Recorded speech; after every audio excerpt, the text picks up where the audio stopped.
Sindikata e pavarur e policisë dorëzoi parashtresë kundër ministrit të bujqësisë Triponovski në Komisionin për mbrojtje nga diskriminimi.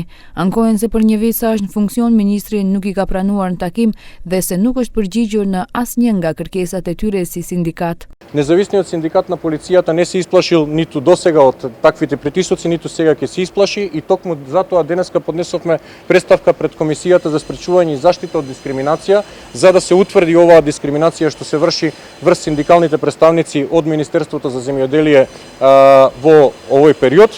Kryetari i sindikatës së policisë së pyjeve dhe administratës thotë se është i vetmi që punon 5 ditë në javë, nga ora 8 deri në orën 16 dhe këtë e cilëson si presion nga ministri. На моето прашање према командирот зошто баш јас да бидам единствен во станицата, а и во Македонија кој оди од 8 до 16 часот, ми беше кажано дека ова е директна наредба од министерот, затоа што не сме го почитувале како министер. Por i pari i bujqësisë Triponovski hedh poshtë akuzat. Për televizionin 21 tha se dialogu është në nivel, se kanë pasur takim dhe janë dëgjuar kërkesat e sindikalistëve.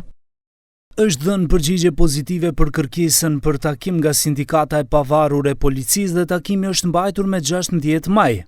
Gjatë takimit u shpjeguan të gjitha kërkesat e sindikatës së pavarur të policisë.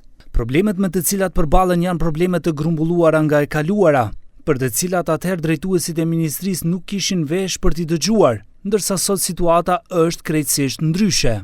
Triponovski shtoi më tej se një nga kërkesat e sindikatës ishte njohja e stazhit me benefit për pjesëtarët e policisë së pyjeve, gjë që sipas tij është pranuar dhe përfunduar plotësisht, por nga ana tjetër kryetari i sindikatës tha se kanë 0 stazh me benefit gjatë pagesës së muajit maj.